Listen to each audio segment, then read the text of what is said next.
Bienvenidos a un nuevo episodio de Mundo Interior. Hoy con un tema que para algunos es familiar y para otros totalmente desconocido. Vamos a tratar de entender el TDAH, Trastorno de Déficit de Atención e Hiperactividad. Para profundizar sobre este tema tan importante, tengo el gusto de contar con la compañía del doctor Andrés Román Jarrín, quien es médico de la Universidad de Guayaquil, especialista en la Universidad de Navarra en psiquiatría de adultos, luego con una especialidad también en Estados Unidos sobre psiquiatría infantil, también con un masterado y ahora cursando un doctorado. Y para completar este currículum maravilloso, ha sido acreditado por el Colegio Europeo de Psiquiatría. Entonces te doy la bienvenida. Creo que de verdad no podría pensar en una persona mejor que tú para profundizar y ayudarnos a quitar algunos de los mitos que hay alrededor de este diagnóstico, porque de verdad son increíbles los muchos que yo escucho. ¿Cómo has estado? Bienvenido. Muchas gracias, Lucy, y para mí es un gusto poder compartir contigo en esta conversación tan importante, ¿no?, para la comunidad, entender el TDAH, tanto a los padres, a docentes, como las mismas personas que pueden estar atravesando por esta situación. Gracias por la invitación. No, gracias a ti. Quizá lo mejor sería empezar por la definición, aunque las palabras nos hablan pues literalmente de un trastorno de atención o de déficit en la atención y de hiperactividad. ¿Cuáles son esas características que harían que se pueda dar el diagnóstico? Sí, efectivamente, como tú lo has dicho, es un síndrome, ¿no?, de un conjunto de síntomas clínicos. El nombre del trastorno los cuenta, ¿no?, pero es verdad que detrás del nombre también hay algo que no se dice, ¿no? Por ejemplo, la dificultad en las funciones ejecutivas, que es, yo lo explico como el director de orquesta, ¿no?, que maneja todas las partes de planificar, de organizarse, de manejar el tiempo, llegar también incluso con los deberes si estás en la escuela o si estás en el trabajo, con las asignaciones al trabajo a tiempo, e incluso también la función ejecutiva es la que controla la regulación inhibitoria de nuestro cuerpo. Entonces, poder controlar no solamente la motricidad, sino incluso también ayuda a regular las emociones. Entonces, es, como tú has dicho, un espectro de distintos síntomas clínicos, se llega al nombre de síndrome. Y bueno, por definición, para llegar al diagnóstico, esto se ha estudiado ya durante muchos años, cuáles son los criterios clínicos del TDAH, ¿no? A día de hoy se utilizan dos clasificaciones diagnósticas en el mundo, la IC-10 o la más reciente que ahora va a salir es la IC-11, que ya salió de hecho, pero se está implementando progresivamente en distintos países, y el DSM-5, que es la clasificación diagnóstica en Estados Unidos. Para responder a tu pregunta, la presentación de los síntomas a día de hoy, uno de los criterios es que se presente en la infancia, ¿no?, menos de los 12 años, y cumpla un número determinado de síntomas, tanto por inatención, que se engloba lo de la función ejecutiva, son 9 criterios, necesita, si es una persona menor a 17 años, que sean 6 de 9 criterios. Lo mismo para hiperactividad, 9 criterios, 6 de 9. Si ya es una persona mayor de 17, porque el diagnóstico también se lo puede determinar en adultos, el número de criterios es menor y se consideran 5 de 9 criterios en cada uno de los dominios. Tu explicación me hace pensar en dos cosas como que valdría detenernos en ellas. La primera es esto de las funciones ejecutivas. Es quizá la razón más importante por la cual necesitamos hablar de este tema, diagnosticarlo cuando ocurre e idealmente si se hace en edad temprana, pues como que el individuo puede ahorrar un montón de dificultades si pensamos en todo lo que significa planificar esas manifestaciones, organizarnos, hacer uso del tiempo, poder plantear un objetivo y lograrlo. Eso en el día a día es lo que está como entorpecido en la persona que tiene un trastorno de déficit de atención. Entonces, la importancia de hablar de esto no solo es como que quitemos mitos alrededor de esto, sino que entendamos que si esa función ejecutiva está alterada desde la infancia, pues las secuelas que va a tener esto en la vida del individuo son inmensas y va a acarrear mucho problema emocional en consecuencia, porque cosas que para otras personas son sencillas de alcanzar, para quien tiene este diagnóstico realmente son muy difíciles. Y la segunda que quería decir alrededor de tu comentario anterior es que estos criterios nos hacen pensar que algunas personas pueden tener unas manifestaciones y otras diferentes. Hay unos que tienen más la atención dificultada y otros que tienen más la hiperactividad y la impulsividad. Entonces, tu definición de los criterios me lleva a que hablemos de los tipos de TDAH que están descritos. Sí. No, y fíjate que si entendemos la razón de por qué hay este déficit en la función ejecutiva, también podemos entender qué más hay detrás del nombre del diagnóstico, ¿no? Y esto me permite explicar también que el TDAH es un problema neurobiológico, es decir, a día de hoy la ciencia ha avanzado mucho, hay distintos tipos de estudios diagnósticos que se han hecho a lo largo ya de muchos años de investigación y podemos tener hipótesis realmente con fortaleza y evidencia científica de decir qué pasa en el cerebro de una persona que tiene TDAH, ¿no? Esa es la parte neurobiológica en la que se ha visto que hay áreas en el cerebro, unos circuitos cerebrales que se llama frontoestriado, desde la corteza prefrontal hasta unos núcleos que están más en el interior del cerebro, unos núcleos de la base, ¿no? Que también sirven para regular la motricidad, pero también sirven para integrar toda esa capacidad de regular las emociones y el comportamiento. En esas áreas, en ese circuito frontoestriado del cerebro se ha visto que hay una menor actividad, ¿no? Y esto se lo puede ver pues, mediante unas pruebas que se llaman resonancia magnética funcionales, ¿verdad? Y también se ha visto que hay una alteración a nivel bioquímico en unas catecolaminas específicas. Estoy hablando acerca de la dopamina y la noradrenalina. Y se ha visto que en las personas que tienen TDAH hay un menores niveles de dopamina en la corteza prefrontal, ¿no? Justamente esa área del cerebro donde está la función ejecutiva, ¿verdad? Y entonces, justamente este menor nivel de dopamina hace que también esa área se active menos y por ende tengan las personas estos déficits. Y luego también en otras partes del cerebro, que es la parte límbica, o el circuito de la recompensa y de las emociones, al tener también ese déficit de la dopamina, que es el químico que nos hace sentir una gratificación después de haber cumplido algo, hace que estas personas estén expuestas también a comportamientos de riesgo, aventureros, deportes de riesgo, conductas sexuales de riesgo, uso de sustancias, ¿verdad?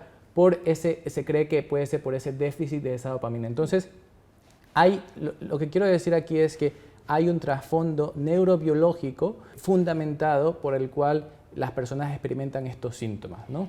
Qué buena esa explicación y cómo se ha encontrado evidencia científica, o sea, esto no es un invento como algunas personas dicen, y esta fundamentación lleva a que también podamos pensar en que es simplemente una manera como nuestro cerebro funciona, que es una de las cosas por las cuales también yo quería tratar este tema en profundidad, porque solo vemos como la parte negativa del trastorno, pero hay esta comprensión de cuáles son las características, sin darles un valor, ni positivas ni negativas.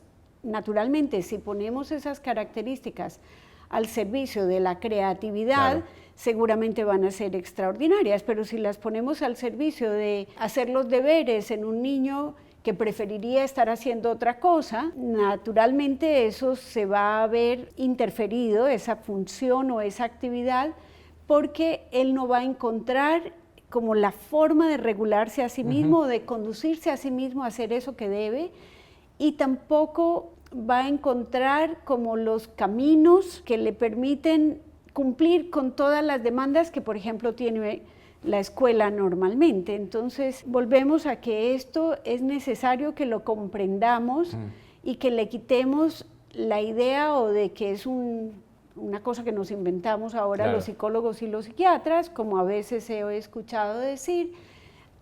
Entonces quedémonos con que hay mucha evidencia Sí. científica y las causas están claramente identificadas. De hecho, una pequeñita pincelada histórica, ¿no?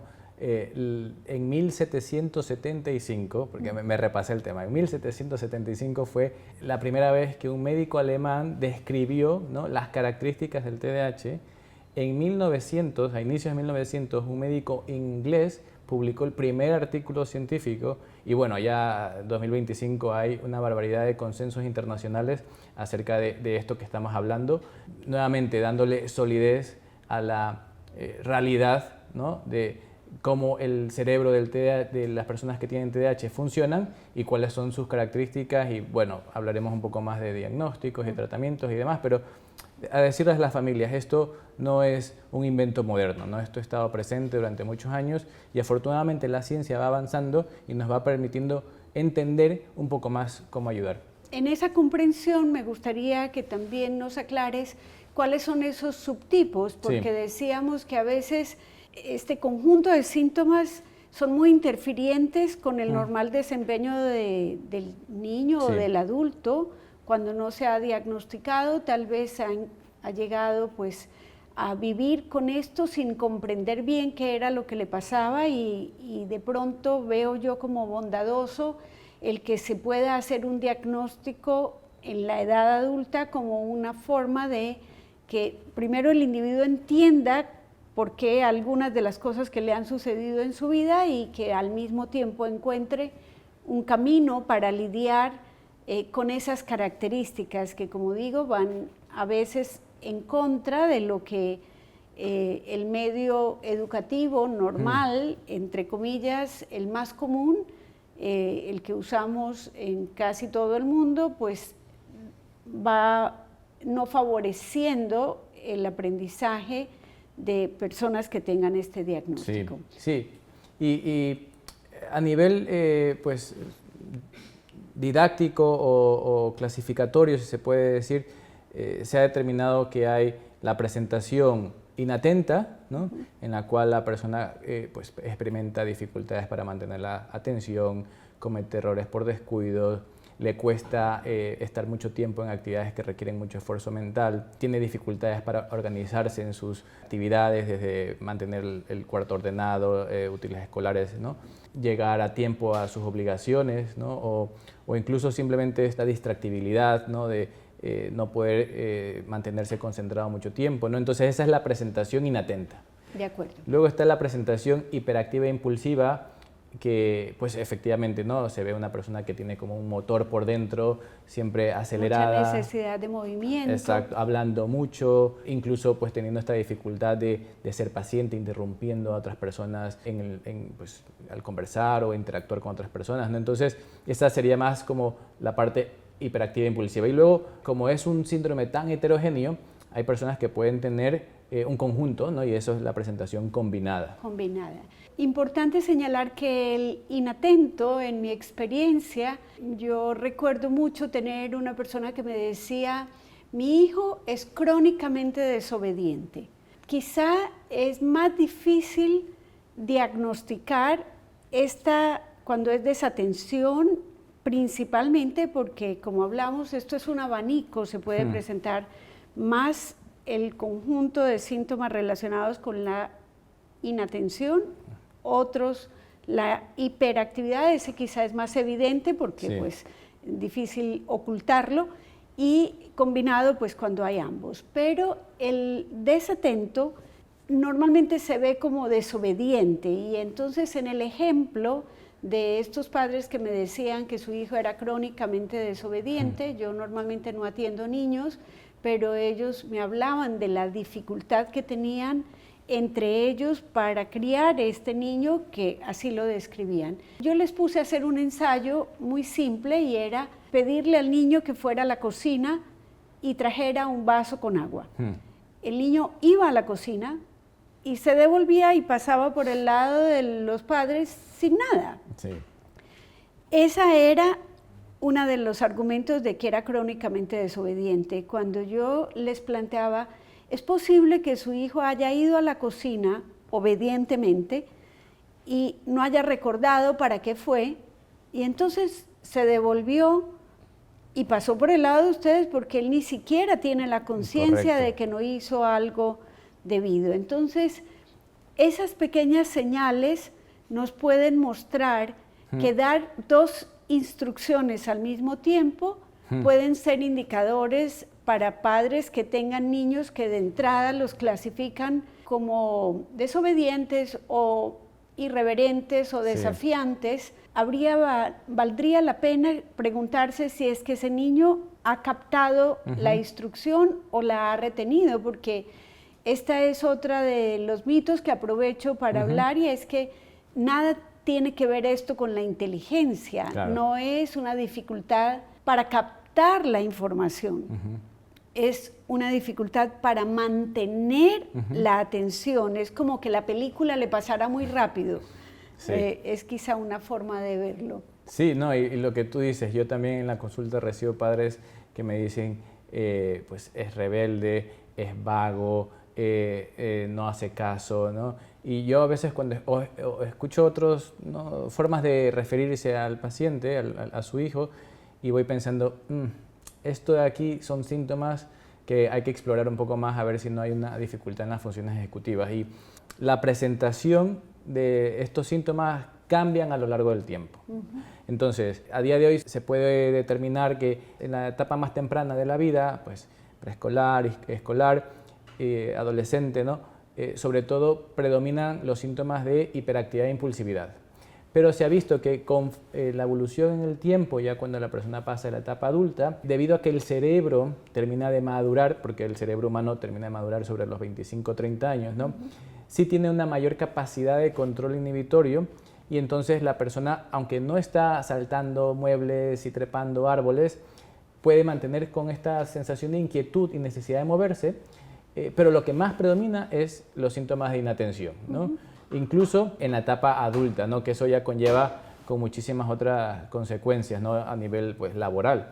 Pero también decir que es importante, ¿no? Esta última parte de las consecuencias, porque todos tenemos algún día en el que podemos estar olvidadizos, algún día en el que podemos no estar concentrados o decir que no sé qué pasa, que me siento inquieto, pero no es un poquito de aquí y acá, es cumplir, o sea, realmente con un conjunto de criterios y que tenga una interferencia en la vida de la persona, en más de una área, ¿no? No es solamente no me hace caso en casa, es que no hace caso en casa, no hace caso en el colegio, no hace caso en el fútbol, no hace caso con los amigos, no hace caso en todas partes, ¿no? De acuerdo, esto no es un dato aislado. Exacto. Muy pertinente tu aclaración, porque también esto nos ayuda a debatir esta idea de que estamos sobrediagnosticando a los niños. No, es cuando hay una clara interferencia de estos síntomas en las distintas áreas en las que el niño se desempeña, que a medida que aumenta la complejidad escolar también es más fácil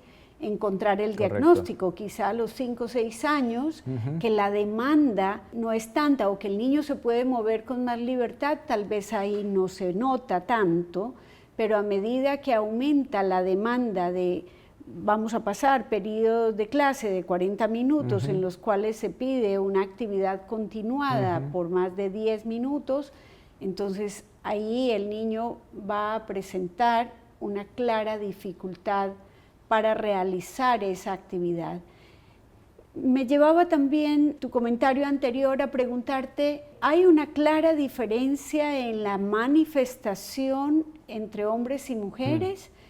Y tal vez con esto de que hay una maduración largo periodo de la vida, porque creemos que se acaba de madurar el cerebro al año o los 2 años, y no, hoy encontramos evidencia que es hasta la adultez, y ni siquiera la tempranísima juventud, sino la adultez. Entonces, en este proceso de maduración también hay formas diferentes de interactuar entre niños y niñas, y al parecer evidencia científica de que hombres y mujeres no maduramos al mismo ritmo. Estas diferencias entre hombres y mujeres y un poco la estadística, ¿cuál es tu visión sobre Sí, esto? a día de hoy se puede determinar que la prevalencia del TDAH en el mundo no varía, es decir, hay un estimado de un promedio de 5% de niños a nivel mundial que pueden presentar TDAH, pueden tener TDAH. Luego, sí se ha descrito una especie de fenotipo, ¿no? Entendiendo de que más o menos el radio es de 3 a 1 hombres y mujeres, es decir, por cada 3 niños que tienen TDAH, una mujer va a tener TDAH.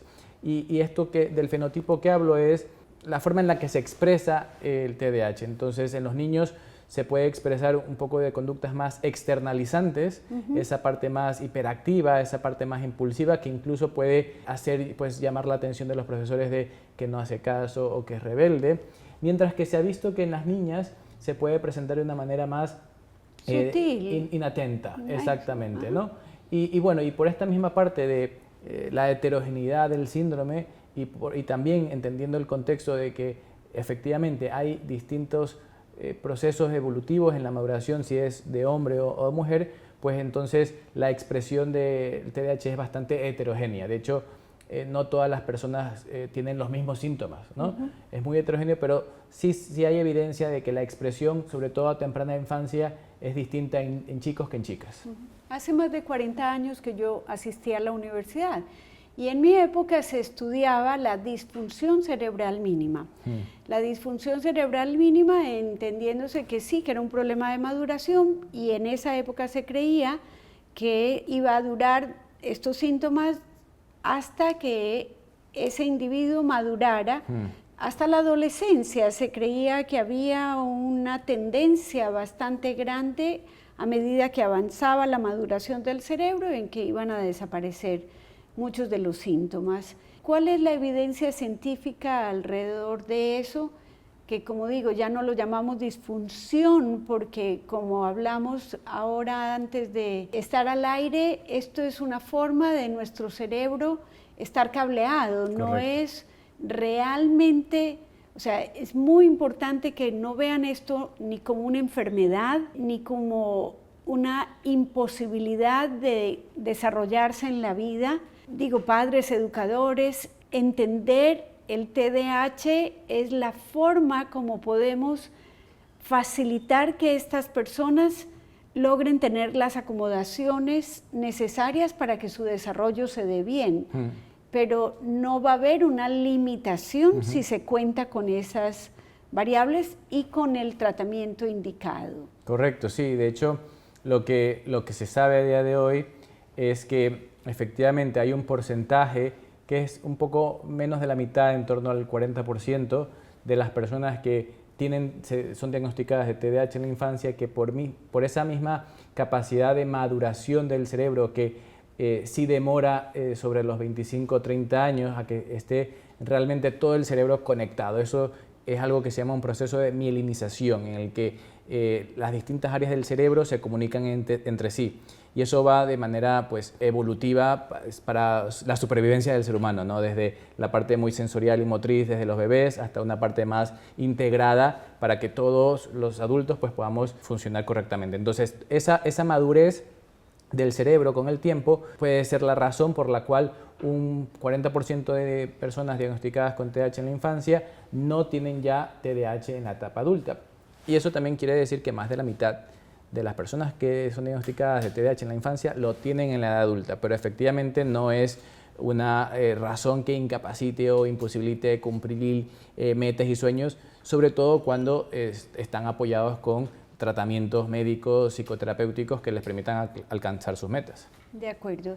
Esos tratamientos también hemos avanzado muchísimo y yo quisiera en esta necesidad también de dar información científica con evidencia, cuáles son en general los tratamientos que se indican, porque también este tema de los tratamientos genera mucha resistencia. Sí. O sea, yo tengo la experiencia de haber trabajado aquí en un colegio, recién llegué, y esto hace 22 años, y había en casi todas las personas, incluso profesionales, que cómo es posible que vayan a darle medicación a un niño, que por qué no intentamos métodos naturales. En esta experiencia de tratar de demostrar, como siempre creo que los profesionales, el argumento que tenemos es la investigación. Sí.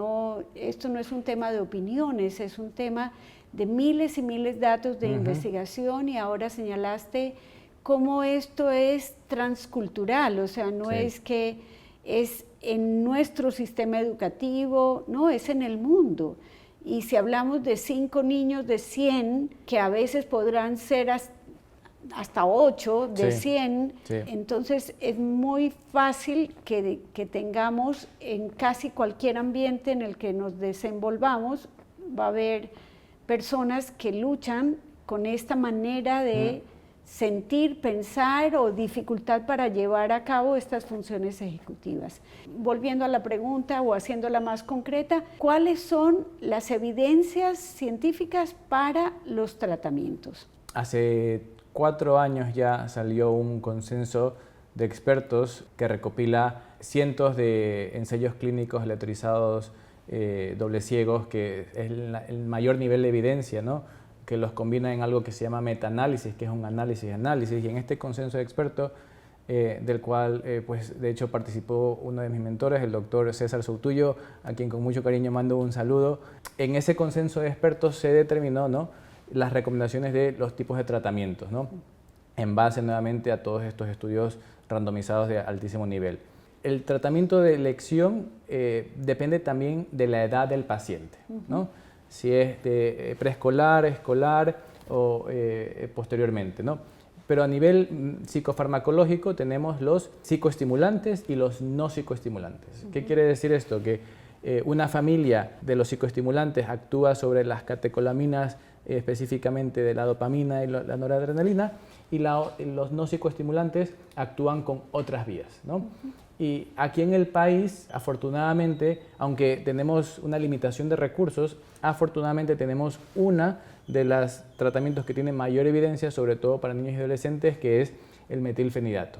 Y luego, si nos pasamos a la parte no farmacológica, sobre todo depende de la edad del paciente. Entonces, mientras más pequeñito sea el paciente, de menos de 6 años, se recomienda no usar medicación, sino terapias de comportamiento, ¿no? Más adelante, la evidencia nos demuestra en la etapa escolar adolescente que se pueden utilizar habilidades de organización, ¿no?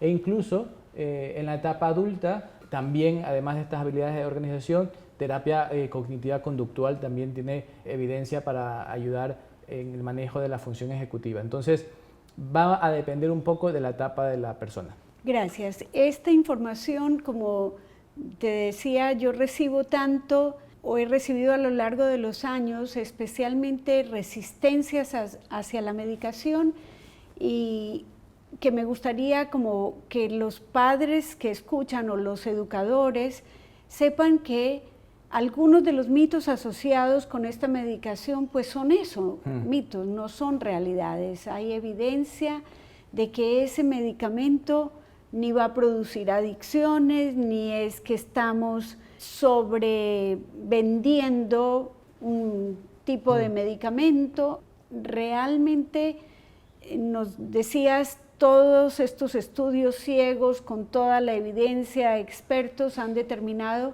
que sí, que después de cierta edad el medicamento, el tratamiento psicofarmacológico combinado con las demás estrategias, pues es el tratamiento de preferencia. Sí.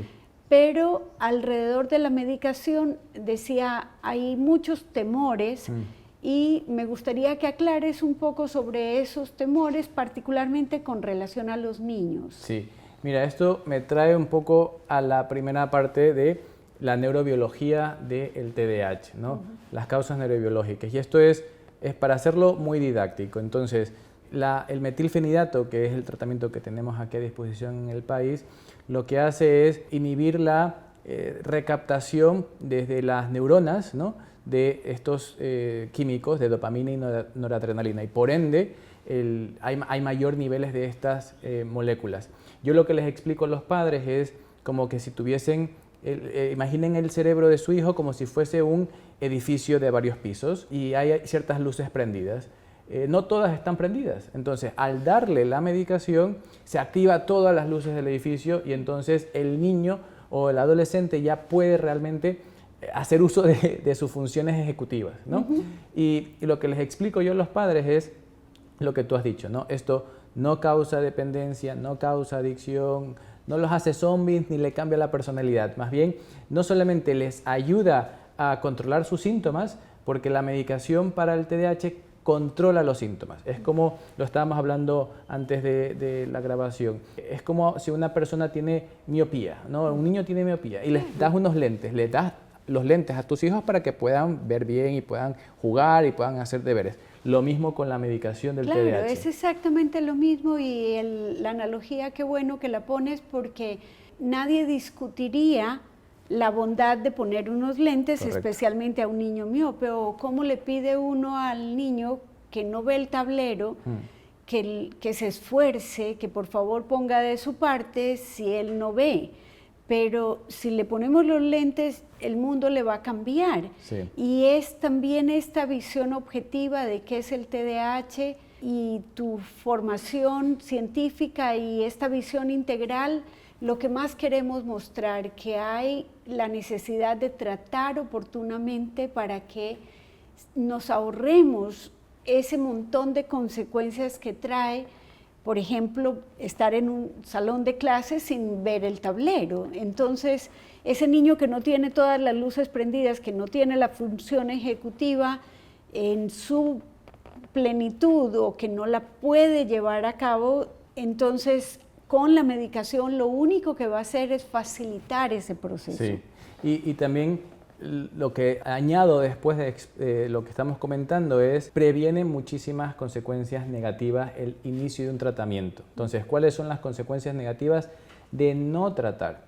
Las personas que tienen TDAH tienen una alta comorbilidad. ¿Eso qué quiere decir? Que se puede presentar, además del TDAH, otros problemas de la mente alrededor, como ansiedad, depresión, trastorno por uso de sustancias. Y entonces, la medicación, ahora podemos decir con muchísima solidez, sí. Efectivamente, que previene el riesgo de uso de sustancias a las personas que inician el tratamiento de manera precoz, previene también conductas sexuales de riesgo a nivel temprano, e incluso previene el riesgo de suicidio, la medicación, ¿no? Claro. Entonces, hay muchísimas bondades de tratar y también muchísimas ventajas o bondades de prevenir esas consecuencias adversas de una persona que no tiene un tratamiento adecuado. De hecho, esto me viene a la mente, hay una película que me gustó mucho que se llama A Real Pain, de un actor que ganó el Oscar, se me va el nombre, pero el apellido es Culkin, y Kieran Culkin. Y entonces él es, aunque no lo pues manifiestan en la película, se podría utilizar el caso de este personaje, Benjamin, en la película, como una persona que tiene un TDAH no tratado, una persona que ha tenido dificultades en las académicas, no ha terminado la universidad, tiene dificultades para encontrar un trabajo porque no llega a tiempo a todas las obligaciones. En sus relaciones interpersonales, como también le cuesta regular esas emociones y reaccionan muy pronto, pues a veces tienen estas torpezas y causan conflictos. Entonces, realmente las personas con TDAH pueden tener una vida tranquila, alcanzando sus metas, sus objetivos, cuando tienen todas las herramientas. Claro. Sobre esto te propongo, hagamos una segunda parte, profundizando sobre los tratamientos y las bondades que tiene hacer esto oportunamente para evitar todas esas consecuencias. Vale la pena, como también creo que me falta de las preguntas que te he hecho de esta visión integral, saber si esto es hereditario, si no es hereditario, si es algo que de pronto la alimentación que tenemos o cuáles son las variables que se ha visto pueden a nivel ambiental tener una incidencia o si no hay nada de eso, si solamente tiene que ver, como hablábamos, con la forma como está cableado el cerebro, y de lo que se trata es de encontrar las formas para que quienes tienen algunos de estos síntomas o de estas presentaciones variadas, porque también hay muchos casos diversos dentro de el diagnóstico, puedan encontrar como los caminos para que sus actividades las que le van a llevar a tener un sentido de autorrealización, de logro, tener una motivación, que es ahí donde se ve interferido, digamos, donde más se nota la interferencia del problema, y de ahí las consecuencias que acarrea en lo interpersonal y en el logro, pues, de los sueños. Bueno, a día de hoy se sabe que es un conjunto de las dos. Es altamente hereditario. ¿Qué quiere decir altamente hereditario? Más o menos un 70 o un 80% de componente genético. Aumenta mucho más el riesgo de una persona tener TDAH si un familiar de primer grado, como puede ser el padre o la madre o uno de los hermanos, tiene TDAH. Efectivamente hay una alta heredabilidad genética, aunque no se sabe a día de hoy exactamente qué gen causa el TDAH, y por ende no tenemos, el TDAH no es una enfermedad porque no hay una única causa que produzca estas formas de estar cableado. Pero también es verdad que hay cuestiones ambientales que pueden afectar el desarrollo del cerebro de una persona.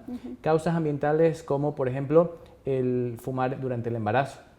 Es un factor de riesgo y aumenta muchísimo las probabilidades de que las personas puedan tener una forma distinta en su cableado cerebral. También, por ejemplo, el nacer con bajo peso aumenta también el riesgo de que ese cerebro no haya madurado lo suficiente, ¿no? E incluso hay evidencia, que esto puede ser un poco controversial, pero estamos estadios tempranos, son artículos del 2018, 2020, ¿no? Todavía tenemos que hacer más investigación, pero el uso de medicación durante el embarazo, como por ejemplo el paracetamol, ¿no? Se ha visto que aumenta el riesgo de que las personas puedan presentar TDAH. Entonces es un conjunto de síntomas genéticos, causas bioquímicas y factores ambientales que pueden provocar la presentación del TDAH. Muy interesante esto, porque definitivamente la investigación le da más peso a variables que son la causa y que no tienen que ver con la buena voluntad del individuo, que es también una de las razones por las cuales necesitamos todos capacitarnos en los ámbitos educativos alrededor de que esto no es un tema, o de que los padres no han puesto suficiente atención al hijo, que también es una explicación que a veces se da y que es muy nociva, porque entra probablemente este padre que también, o madre a quien también le cuesta organizar las funciones ejecutivas, venimos y le soltamos la responsabilidad de que su hijo está teniendo esta dificultad en la impulsividad porque él o ella X cosa, que realmente no es la razón, digo, de no haber hecho este control o de no estar presente en madres que, por ejemplo, trabajan, que es por eso que los niños tienen hiperactividad, en fin. Todas estas explicaciones y esta necesidad de que nos vamos a las bases que nos demuestran una visión integral del TDAH como una neurodivergencia, no como una enfermedad, pero que sí hay formas de tratarla y que muchas de ellas, por el desarrollo del cerebro y por las explicaciones que tú nos has brindado, pues con medicación y las otras estrategias se puede tener un resultado óptimo en la vida. Esto no es una limitante. Es más, en esta segunda parte también te invito a mostrar las bondades que tiene, porque también hay una cara positiva del TDAH. Sí, y de hecho yo también lo que le digo a los padres es, ¿qué culpa tiene, ¿no?, cuando una persona nace pues con hipertensión? ¿Qué culpa hay detrás de eso? Bueno, es verdad que uno podría tener un estilo de vida un poco más saludable, podría contribuir, pero no hay una culpa de por qué esta persona desarrolla hipertensión. O por ejemplo también, ¿qué culpa hay de que tu niño o tu niña tenga miopía? No hay ninguna culpa, tú lo has querido, lo has criado, lo has cuidado y de repente tiene que usar gafas. Entonces también somos muy prontos a buscar de quién es la culpa, ¿no?, cuando realmente tenemos que entender un poco más cuáles son las causas y por qué se produce esto, ¿no? Pero efectivamente el TDAH no es una incapacidad, ni mucho menos, es simplemente... y me encanta la forma en la que lo has definido, es cómo está cableado el cerebro de estas personas, ¿verdad? Me gustaría preguntarte en mayor profundidad, ¿cuáles son las formas para hacer el diagnóstico? Sí, No, y esto es súper importante porque yo lo que le digo a las familias es, primero hay que hacer un buen diagnóstico para en base a eso dar una recomendación terapéutica. Y dentro de las recomendaciones diagnósticas, realmente el diagnóstico se hace por el clínico, es decir, por la entrevista que el especialista en salud mental infanto-juvenil, sea ya psicólogo o psiquiatra infantil, obtengan por parte de la evaluación directa con el niño, la evaluación indirecta a través de los padres y también se necesita información por parte de profesores, ¿no? A día de hoy lo que sabemos es el diagnóstico es clínico y no hace falta hacer ninguna prueba o test neuropsicológico ni tampoco neurológico como electroencefalograma o resonancia magnética si no hay los síntomas que me lleven a mí a pensar que es necesaria hacer esta prueba complementaria. Por ejemplo, un test neuropsicológico yo lo puedo también pensar si es un niño que veo que tiene dificultades en el aprendizaje, lectura, escritura, matemáticas, si veo que tiene dificultades en su inteligencia o incluso en la parte neurológica, que los padres me cuenten que hay antecedentes de crisis convulsivas, de movimientos anormales. O que yo vea también algo que se llama un efecto neurológico focal de masa en el cerebro, que digo, bueno, entonces necesito yo aquí complementar el estudio con electroencefalograma y resonancia magnética, pero de entrada no hace falta. Es la evaluación del experto, ¿no?, que determina el diagnóstico.